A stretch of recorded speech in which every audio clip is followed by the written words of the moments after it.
সুপ্রিয় সুধী, আসসালামু আলাইকুম। আপনারা দেখতে পাচ্ছেন বাংলার চিরাচরিত সেই রাস্তাগুলো, যে রাস্তার দুপাশ দিয়েই সুন্দর মনোরম একটি পরিবেশ, সুন্দর সুন্দর গাছ আমরা লক্ষ্য করি। তো এই সুন্দর পরিবেশে আসলে আমরা একটি যাত্রা সম্পন্ন করেছি। এই যাত্রায় চমৎকার একটি রাস্তা দিয়ে আমরা পথ অতিক্রম করেছি। আমি আমাদের সিনিয়র সাংবাদিক তুষার ইমরানের কাছে জানতে চাব, এই যে রাস্তা, বাংলার রাস্তা, এর চারিপাশ দিয়ে যে গাছ থাকে, সুন্দর সুন্দর বড় বড়, অনেক সময় ছোট ছোট গাছ থাকে, এই গাছের উপকারিতা বা এই গাছগুলো কিভাবে সংরক্ষণ করা হয় সে সম্পর্কে যদি বলতেন। ধন্যবাদ এমনি রাকিবুল ইসলামকে। মূলত আমাদের দেশেও যে রাজনীতি, সেই রাজনীতির কারণে আমাদের এই গাছগুলো নষ্ট হয়েছে। আমরা বেশি না, খুব বেশি না, 1 বছর আগে গেলে এর আগে আরও অনেক গাছ পেতাম।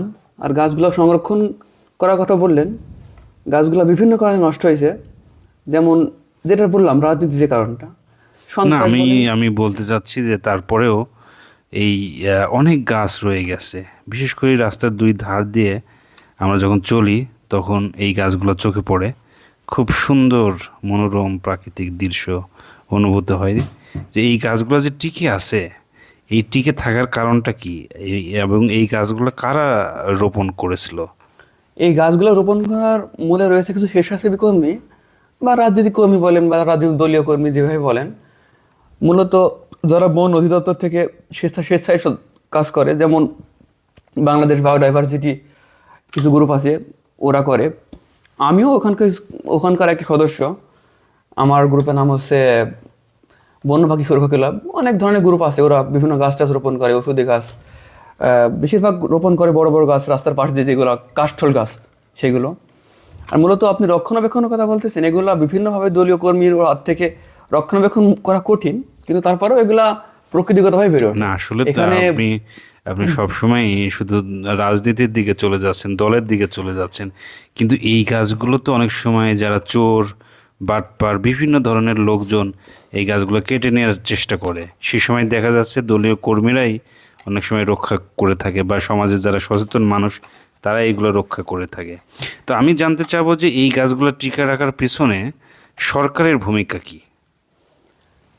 আমার আমার এত বছরের এক্সপিরিয়েন্সে আমি আজ পর্যন্ত সরকারি কোনো ভূমিকা পাইনি এই জিনিসগুলোতে। এক্স্যাক্টলি, আমি সেটাই বলতে চাচ্ছিলাম যে এইখানে সরকারের চেয়ে যে স্থানীয় যে জনসাধারণ থাকে, যারা সমাজের সচেতন জনগণ হিসেবে আমরা চিনি, তারা এবং এলাকার স্থানীয় লোকজন এই গাছগুলোকে রক্ষা করে থাকে, এবং এই রক্ষার মাধ্যমে, এই সংরক্ষণের মাধ্যমে আমরা পাই একটি সুন্দর পরিবেশ এবং সুশীতল বাতাস, যার সাথে এই রোডটিও কিন্তু রক্ষা হয়।